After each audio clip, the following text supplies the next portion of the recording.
तो आज हम बात करेंगे कुछ ऐसे फॉर्म्स ऑफ द वर्ब की जिनको एग्जामिनर भी एग्ज़ाम में देके पेपर में देके खुश होता है कि एक फॉर्म ऑफ द वर्ब तो ऐसी हो जो या तो टेंसेस में या कहीं भी फिल इन द प्रॉपर या correct form of the verb जैसे जो क्वेश्चंस आते हैं, फिल इन द ब्लैंक्स आते हैं, उनमें एग्जामिनर इनको देके खुश हो जाता है। और यही वो फॉर्म्स ऑफ द वर्ब हैं जो कहीं ना कहीं अगर ध्यान में नहीं है तो परेशानी कर सकती हैं। मैं बात कर रहा हूँ कुछ ऐसी फॉर्म्स ऑफ द वर्ब की। देखिए, वैसे तो वर्ब की फॉर्म कहीं ईडी लग जाता है, कहीं खाली डी लगता है, कहीं टी लगता है, या तीनों फॉर्म अलग अलग स्पेलिंग लिए हुए होती है। लेकिन हम जो बात करेंगे वो ऐसी फॉर्म्स ऑफ द वर्ब, तीन फॉर्म है वर्ब्स की और तीनों एक जैसी हैं।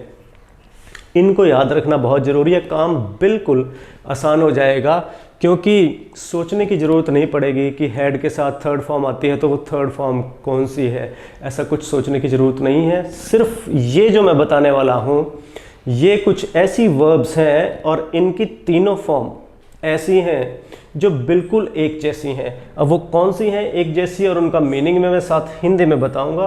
कौन सी वो ऐसी वर्ब हैं वो आपने ध्यान रखनी है और कहीं पर भी अगर ज़रूरत पड़ती है तो आपने बिल्कुल कंफ्यूज हुए बिना वो सेम की सेम रखनी है। तीनों फॉर्म, किसी भी फॉर्म की अगर ज़रूरत पड़ती है वो कौन कौन सी फॉर्म है यहाँ पर देख लेते हैं हम। उसमें एक है बिड, जो बोली लगाते हैं किसी भी चीज़ की, किसी सामान की बोलियां लगती हैं, बिल्कुल वही सेम शब्द है बिड। और बिड बिड बिड तीनों फॉर्म बिल्कुल सेम रही हैं। इसके बाद है बेट, यानी शर्त लगाना, तो इसकी भी फॉर्म एक जैसी हैं तीनों, फर्स्ट फॉर्म, सेकंड फॉर्म और थर्ड फॉर्म। यानी जो बेस फॉर्म है, बेस है जो वर्ब का जो फर्स्ट फॉर्म है वो और सेकंड फॉर्म और थर्ड फॉर्म सेम रखनी है इन वर्ब्स में।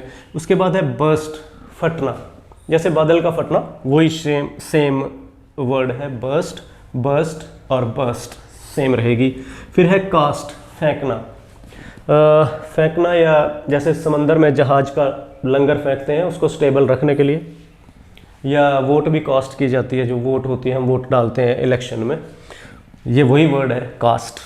कास्ट, कास्ट और कास्ट सेम, तीनों फॉर्म सेम रहेंगी। उसके बाद है कॉस्ट, यानी किसी चीज़ के मूल्य का जहाँ जिक्र होता है, मूल्य लगाना, कॉस्ट, वो भी सेम, कॉस्ट कॉस्ट कॉस्ट। बिल्कुल सोचने की ज़रूरत नहीं है, इन वर्ड्स को ध्यान रखना है और same form of the verb रहेगी। कट है, बहुत इंपॉर्टेंट है कट, और पुट तो बहुत इंपॉर्टेंट है, जनरली एग्जाम में पूछ लिया जाता है। तो कट कट कट सेम। उसके बाद है हर्ट, यानी पीड़ा देना या चोट लगना, वही हर्ट है ये शब्द, हर्ट हर्ट हर्ट, स्पेलिंग है HURT। और इसके बाद पुट, मैं बता चुका हूँ, पुट पुट पुट। और फिर है रीड, यानी पढ़ना, पुट का मीनिंग है रखना किसी चीज़ में या फिर डालना। इसके बाद है रीड, यानी पढ़ना, स्पेलिंग सेम रहेंगे रीड में, थर्ड फॉर्म ऑफ सेकंड और थर्ड फॉर्म में भी, बस सिर्फ प्रोनाउंस करने में थोड़ा डिफरेंट है, रीड रेड रेड। और इसके बाद नेक्स्ट देख लेते हैं और कुछ फॉर्म्स ऑफ द वर्ब रह गई हैं जो सेम है। सेट, अस्त होना, या दूसरा जो किसी चीज़ का सेट होना, सेम वर्ड है सेट सेट सेट, तीनों फॉर्म एक जैसी। शेड, बहाना, या छोड़ना भी हो सकता है, शेड कर देना किसी चीज़ को, लीव्स को, या किसी भी चीज़ को, पेड़ का लीव्स को छोड़ना, और शेड शेड शेड। और शट, बंद करना, शट शट। स्प्रेड, फैलना, किसी चीज़ का फैलना, किसी न्यूज़ का, किसी बीमारी का फैलना। स्प्रेड स्प्रेड स्प्रेड, तीनों फॉर्म इसकी भी सेम रहेंगी। इसके बाद है क्विट, छोड़ देना, किसी भी चीज़ से पीछे हटना या छोड़ देना, क्विट क्विट क्विट, सेम है तीनों। इसके बाद है थ्रस्ट, किसी चीज़ में ऐसे प्रेशर के साथ डालना, किसी भी चीज़ में किसी चीज़ में प्रेशर के साथ भरना या डालना, थ्रस्ट थ्रस्ट थ्रस्ट।